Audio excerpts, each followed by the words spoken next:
Bienvenue dans les podcasts de l'Oasis à Morges.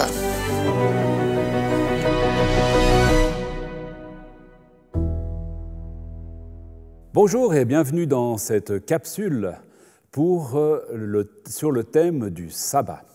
Je me suis inspiré pour ce petit partage de deux articles tirés de l'Encyclopédie Universalis. Un premier qui parle du sabbat de Françoise Armango et le second sur le dimanche de Robert Gabier. Le sabbat, c'est un terme hébreu. C'est le nom du 7e jour de la semaine qui pour nous c'est le samedi. Étymologiquement parlant, ça vient du verbe shavat, qui est le verbe qui marque l'arrêt, qui marque le fait de cesser toute activité. Il désigne donc tout naturellement le jour de la cessation de travailler, de travail, un temps d'arrêt, un temps de repos. C'est un jour important dans la vie religieuse juive.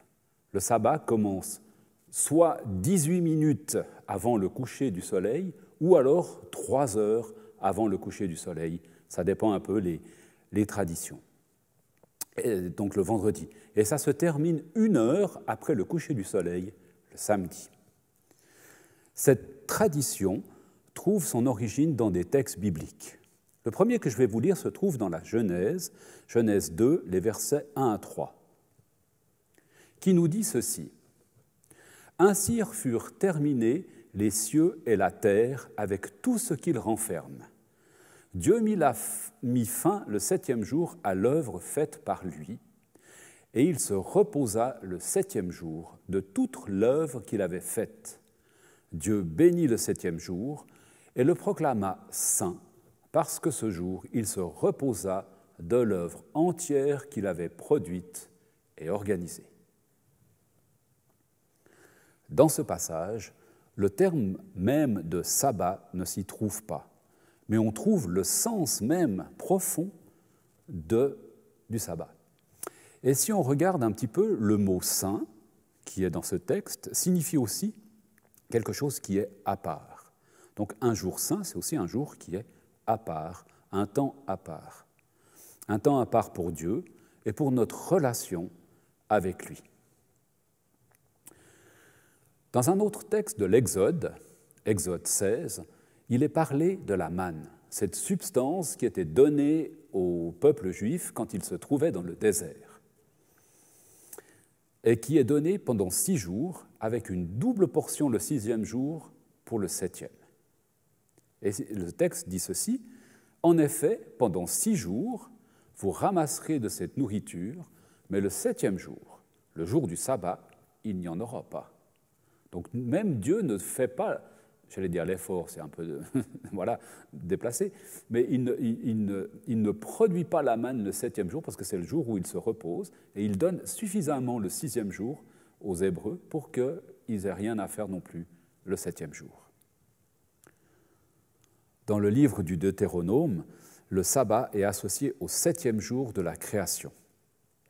Le 7e jour, c'est le sabbat qui m'est réservé, dit Dieu.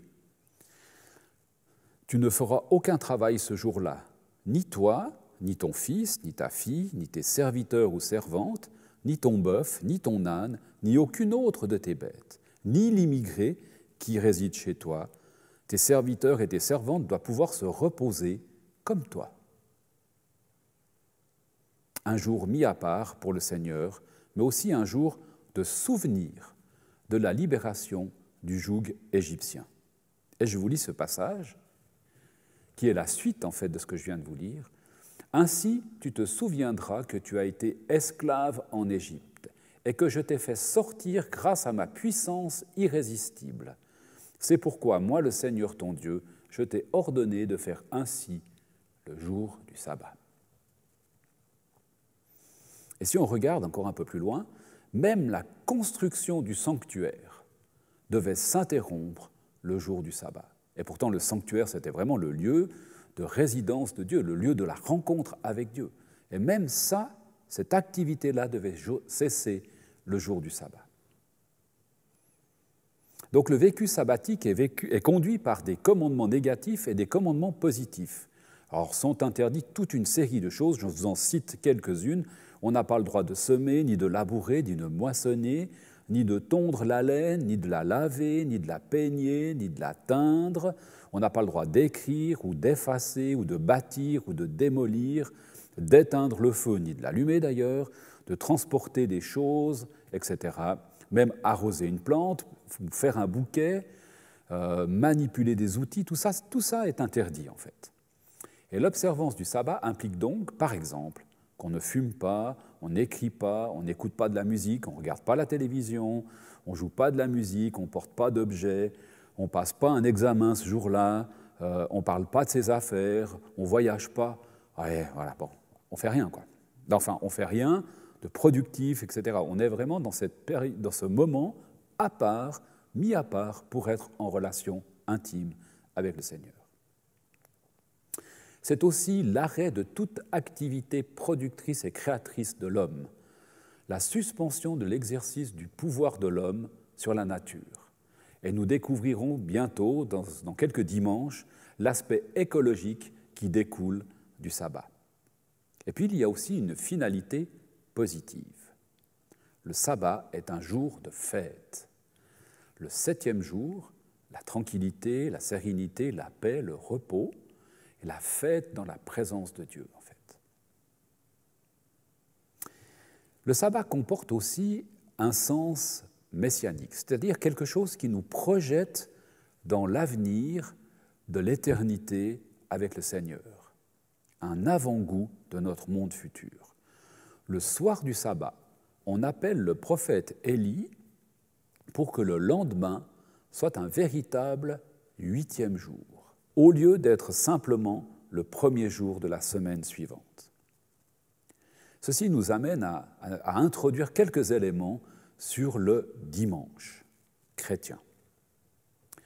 Dimanche, premier jour de la semaine, pour tous les chrétiens, c'est le jour du Seigneur. Les évangiles présentent le dimanche comme le jour de la résurrection du Christ. Il est donc bon que ce soit un jour de repos. En cela, le dimanche chrétien est l'héritier du sabbat juif, le repos de Dieu après les 7 jours de la création, comme on l'a vu tout à l'heure. On appelle parfois le dimanche le 8e jour. Magnifique, non? On vient de lire le 8e jour dans la tradition juive, et là, les chrétiens reprennent en fait ce 8e jour pour dire la vie du royaume de Dieu. L'élément central du dimanche, bien sûr, c'est l'assemblée de celles et ceux qui ont mis leur foi en Jésus-Christ. Un temps mis à part de notre activité, j'allais dire de travail de la semaine, pour un temps à part avec le Seigneur. Dans le livre des Actes, nous voyons que le premier jour de la semaine, nous étions réunis pour la fraction du pain, nous dit ce texte des Actes. C'est ce que nous pouvons nommer l'Église rassemblée, alors que le reste de la semaine est le temps et l'espace de l'Église dispersée. Pour conclure, je dirais, le sabbat, c'est à la fois le repos, à la fois la sérénité, à la fois un temps à part pour approfondir notre relation avec ce Dieu d'amour, Père, Fils, Esprit, qui veut toujours plus se révéler à nous. Et encore un temps pour faire confiance à Dieu. Nous stoppons toute notre activité lucrative en lui faisant confiance pour subvenir à nos besoins. Nous laissons Jésus nous dire que le sabbat est fait pour l'homme et non pas l'homme pour le sabbat. Un temps à part, pour toi, pour moi, pour nous tous, pour une respiration spirituelle avec notre Père céleste. Alors nous pouvons dire dimanche matin, bienvenue à toi Seigneur dans notre temps de congé hebdomadaire. Viens, prends la place qui te revient, celle du roi, celle de Seigneur. Et je vous souhaite à toutes et tous un joyeux dimanche dans sa paix, son repos, dans sa présence bienfaisante, à la fois reposante et stimulante. À Dieu seul soit la gloire.